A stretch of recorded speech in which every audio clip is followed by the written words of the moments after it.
Baik, assalamualaikum warahmatullahi wabarakatuh. Dengan saya Nihalun Nada. Di sini saya dengan Bapak Marli Chandra, LBB Hans MCL, yang merupakan salah satu dosen Fakultas Syariah dan Hukum, dan beliau merupakan seorang yang mahir di bidang hukum pidana Islam. Pada kali ini kita akan membahas tentang unsur-unsur pidana, unsur-unsur jarimah, yang mana unsur-unsur jarimah ini merupakan unsur-unsur yang harus ada di dalam suatu perbuatan, dan apabila unsur tersebut ada di dalam suatu perbuatan tersebut, maka perbuatan tersebut dianggap sebagai jarimah. Oke, langsung saja. Bagaimana kabarnya Pak Marli? Ya, sehat, alhamdulillah. Alhamdulillah. Langsung saja ke pertanyaannya ya Pak. Ya, Pak. Apa sih itu unsur-unsur jarimah itu? Oke. Pertama kita pahami dulu jarimah itu apa. Ya pastinya segala bentuk perbuatan yang ditetapkan dilarang sebagai perbuatan yang dilarang dalam Al-Quran maupun hadis secara umum, seperti itulah. Ya.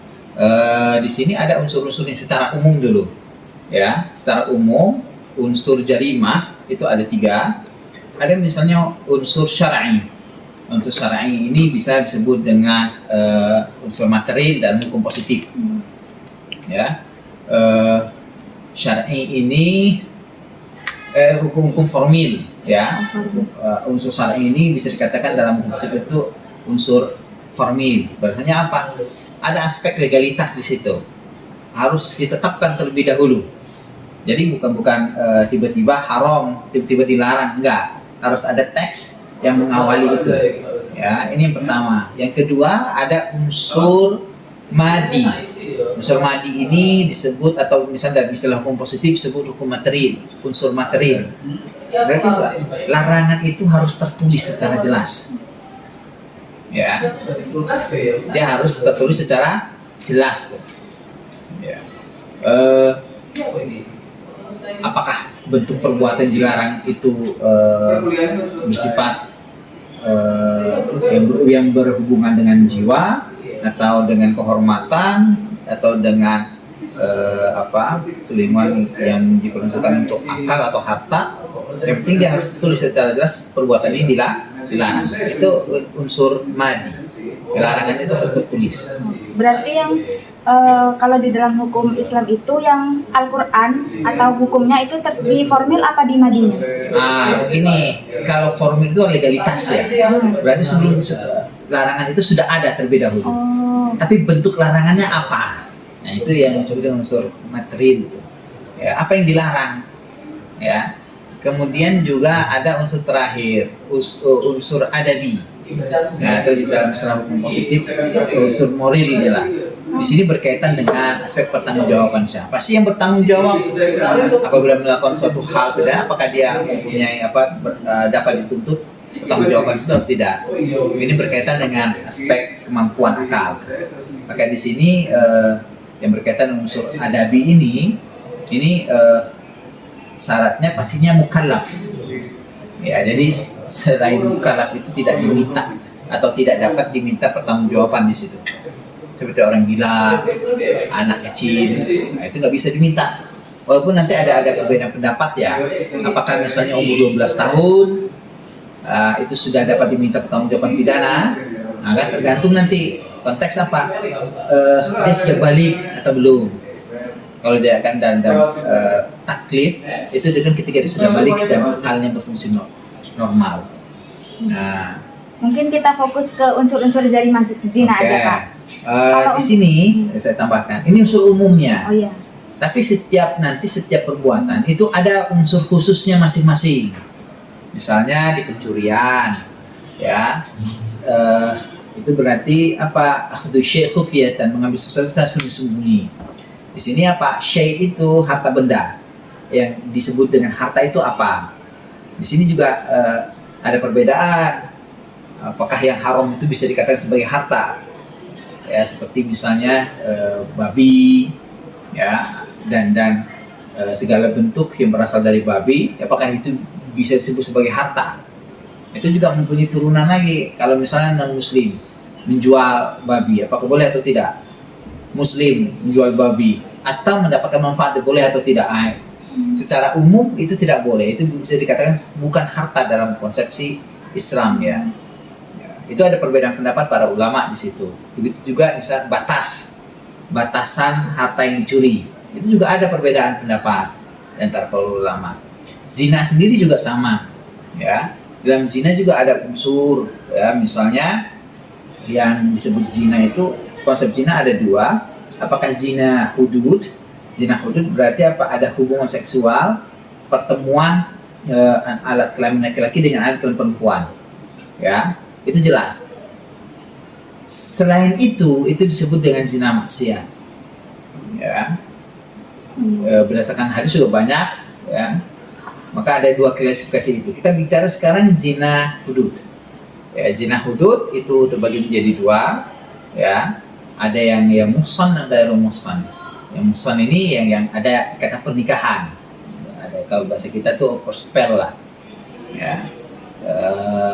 Dilakukan oleh orang yang sudah menikah, ya. Dan ataupun masih dalam ikatan pernikahan, baik salah satu atau keduanya. Maka pidananya berbeda dengan yang apa? Yang belum menikah. Ya, kalau yang sudah menikah itu dicambuk sampai mati, yang belum menikah itu cukup yang sudah menikah itu dirajam sampai mati, yang belum menikah itu dicambuk 100 kali. Dan ada pidana tambahan yaitu apa? Pengasingan. Ya. Di sini juga pada aspek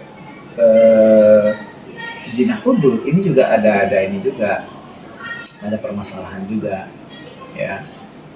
Mungkin yang menjadi problematika apakah bisa diterapkan di negara modern sekarang ini, ya.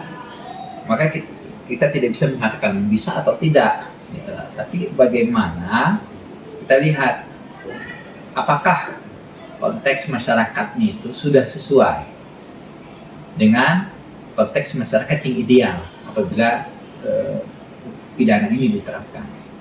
Kalau kita merujuk pada zaman Rasulullah, itu sudah ideal. Ya, ada kesadaran. Kalau kita bahasanya apa? Ada legal culture, legal structure, ada legal substance, ada legal culture-nya. Ini tiga-tiganya pada masa Rasul sudah berjalan nih. Terutama berkaitan dengan culture. Sudah terbentuk mindset masyarakat. Nah, pertanyaan kita sekarang, masyarakat kita sudah terbentuk belum legal culture itu? Sehingga apa? Sehingga pengenaan zina bukan hanya bentuk pengenaan penderitaan semata, tapi ada tujuannya sendiri. Nah, pada masa Rasulullah, zina itu kan rajam, ya, berdasarkan pengakuan. Tidak ada yang berdasarkan kesaksian tuh pada zaman Rasulullah. Semua berdasarkan pengakuan. Berarti kan apa? Aspek kontrol internalnya itu relatif lebih kuat. Aspek keimanannya lah, sehingga mereka ngaku, ya.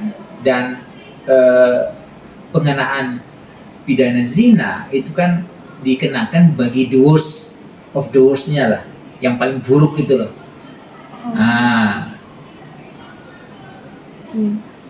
jadi antara buruk dan baik kan jelas pada masa itu, ya. Dan sekarang kan nggak bisa, ya, tidak bisa menerapkan itu, walaupun hukumnya masih berlaku, pelaksanaannya yang tidak dapat diterapkan karena syarat misalnya legal culture-nya itu nggak terbangun.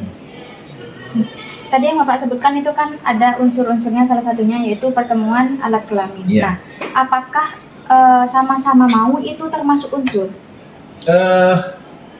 Maka di sini begini, kalau hubungan seksual itu bisa dua, konsensual ataupun tidak konsensual. Kalau konsensual bisa dikatakan sebagai muhsan, adalah muhsan itu tadi. Kalau misalnya non konsensual berarti perkosaan. Gitulah. Itu beda berarti, Pak? Ya beda, dua hal yang berbeda. Satu itu dengan suka, satu lagi dengan paksaan. Yang paksaan ini yang ada korban di situ. Yang korban itu pasti tidak dikenakan pidana, ya. Yang hanya yang memaksa itu yang dikenakan pidana. Ya. Nah, kalau yang unsur morilnya itu kan ada mukallaf sama baligh, berarti itu juga masuk di unsurnya? Ya pasti. Itu kan unsur umumnya.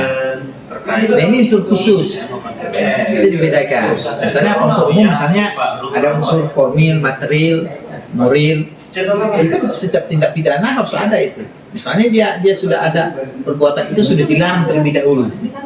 Nah, kemudian tertulis larangannya apa, perbuatan apa. Kemudian syarat untuk mendapatkan pertanggungjawaban pidana itu kan jelas. Kalau di hukum positif kita kan dia 12 tahun ke atas, walaupun dia anak sampai 80 dia kan dapat diminta pertanggungjawaban. Yang di bawah 12 tahun itu kan nggak dapat diminta pertanggungjawaban. Walaupun nanti yang anak sendiri kan ada diversi sendiri itu. Nah, di Islam itu mungkin bisa ditelaah lagi ya. Apakah dalam Islam tidak seperti itu, seperti itu? Karena batasan mukallaf itu setiap ulama berbeda. Secara umum ini kan abstrak. Misalnya apa? Kalau perempuan itu sudah haid, laki-laki itu sudah bermimpi, ya. Tapi kan apakah apabila dikaitkan dengan kemampuan akalnya, kira-kira dia sudah mampu atau belum untuk membayangkan ini perbuatan saya berakibat seperti ini. Itu kan jadi masalah di situ. Maka itu bisa diteliti lah ya. Apakah konteks mukallaf hanya sebatas dengan haid atau mimpi saja? Apakah dapat dirujuk kepada kemampuan akal, kemampuan akal anak untuk memahami ini perbuatan saya berakibat apa? Gitu lah. Kalau berarti ada perbedaan sanksinya antara yang melakukan yang belum balik sama yang balik. Kalau dalam hukum positif kan jelas. Kalau dalam hukum positif antara balik dan belum itu kan jelas. Misalnya kalau dia balik kan sudah mukallaf. Cuman begini, mukallaf itu sendiri apakah sama misalnya anak yang melakukan tindak pidana zina umur 15 tahun dengan orang dewasa umur 25 tahun, apakah sama kemampuan akalnya memahami akibat dari perbuatannya? Nah, ini menjadi penelitian ya, apakah dalam Islam mengenal perbedaan itu kan menarik gitu loh ya, itu mungkin silakan nanti bisa diteliti itu. Nah, kalau contoh kasus di Madura nih Pak, nah itu ada nikah tangkepan, di mana nikah tangkepan itu ada yang 3, ada yang memang tangkepan sendiri, ada yang memang disengaja. Maksudnya ada orang yang memang melakukan zina dan kemudian itu mengundang orang untuk menyaksikan agar mereka itu dinikahkan, karena mereka itu tidak direstui lah sama orang tuanya. Nah, justru penghukuman di masyarakat Madura itu bukan dicambuk atau seperti itu, tapi malah dinikahkan. Nah, itu apakah sesuai dengan hukum pidana Islam? Ini kita bicara bukan hanya terkait hukum ansih ya, ada aspek sosial juga, istilahnya inkorporisasi lah. Kalau kita berbicara tentang pelaksanaan pidananya, jelas nggak bisa karena budayanya berbeda. Saya belum terbentuk budaya Islamnya berbeda. Saya katakan seperti itu. Karena apa? Kalau yang zina ya sudah, kalau dia jelas zina ya sudah. Kalau secara teks antara rajam ataupun cambuk. Cuman menjadi pertanyaan pelaksanaannya. Apakah bisa diganti? Saya kira nggak bisa diganti karena tidak ada dalil argumentasi tekstualnya yang bisa mengatakan ini diganti pidananya dengan yang lain, dinikahkan, enggak.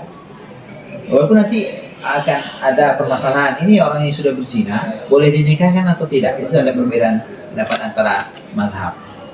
Ada yang mengatakan boleh, ada yang mengatakan tidak.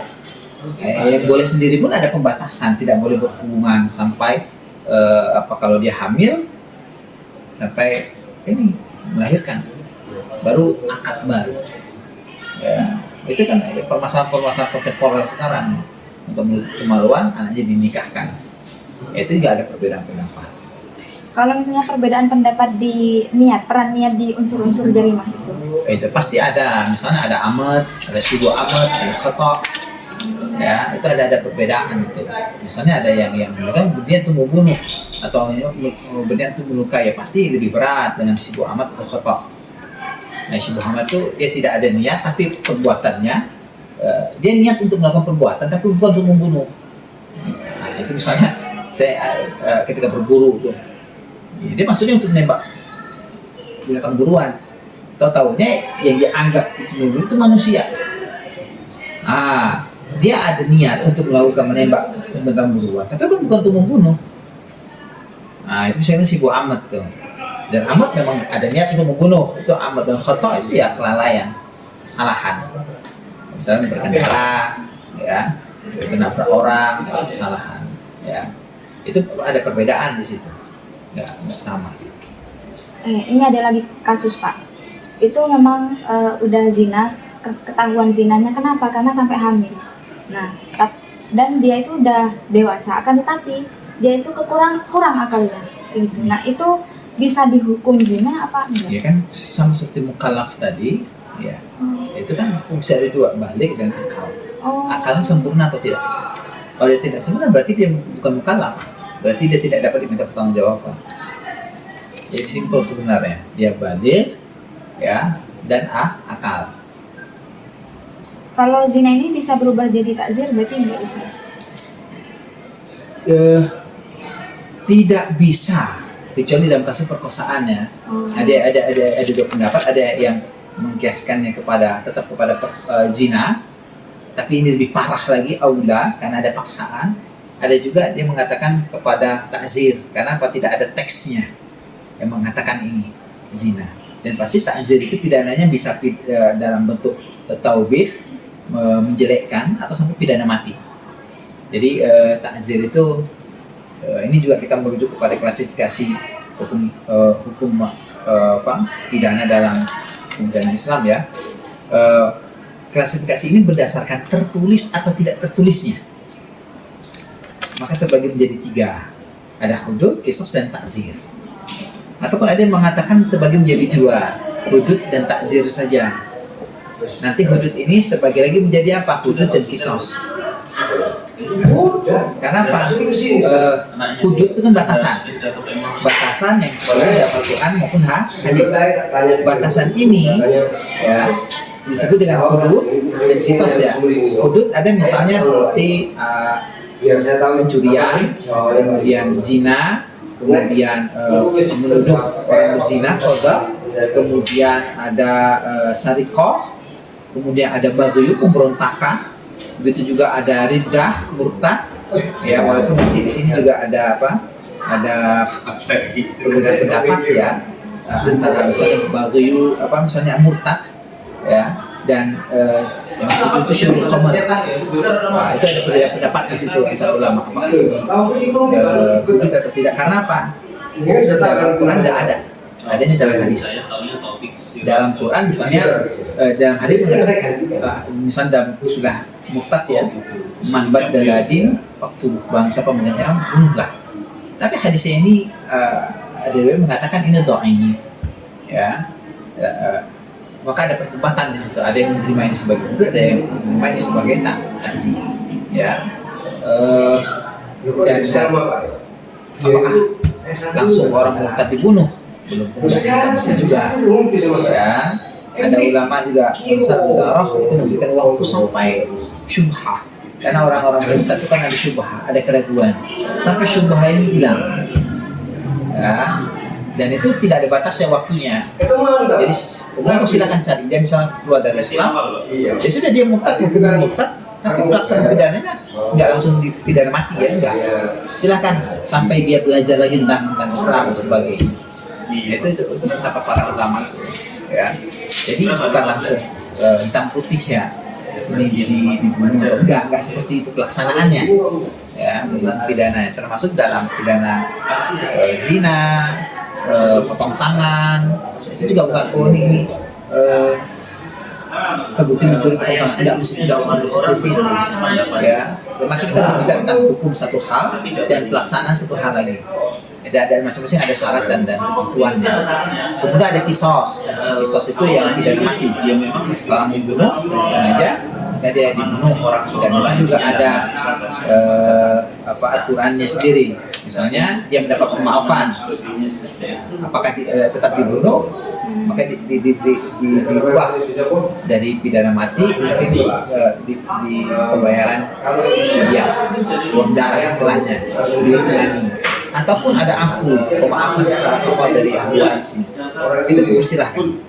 Dan yang terakhir takzir ini hukum pidana atau tindak pidana yang tidak ada ketentuannya dalam Quran dan hadis secara tekstualnya, tapi diserahkan kepada para pemimpin Ya, jadi bisa dikatakan misalnya ketentuan di Indonesia itu semua berbicara tentang takzir. Walaupun ada perkara hudud ya dan kisos, tapi pidananya dalam bentuk takzir.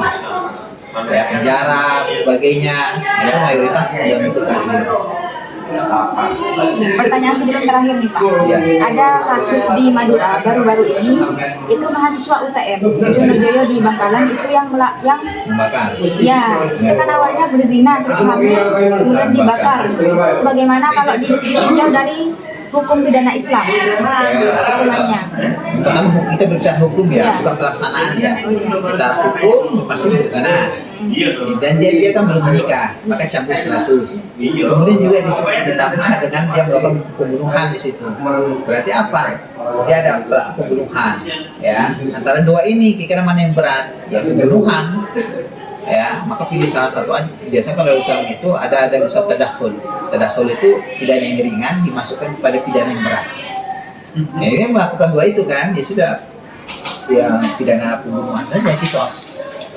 Maksudnya pidana mati. Maka hukuman yang pantas ya mati. Nah ini kita bicara hukum.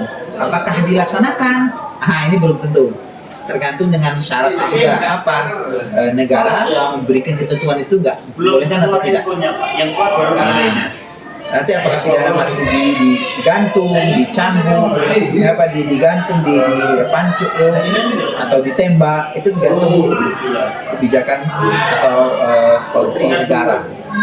Ya, karena dulu memang Islam itu memilih pancung ya, karena swift, cepat mati pasti. Kenapa pada abad ke-7 yang namanya pidana mati itu bentuk banyak ragamnya. Ada yang ditarik dengan hewan, dikuburkan, ya, ada ditenggelamkan dalam laut sebagainya. Dan pancung itu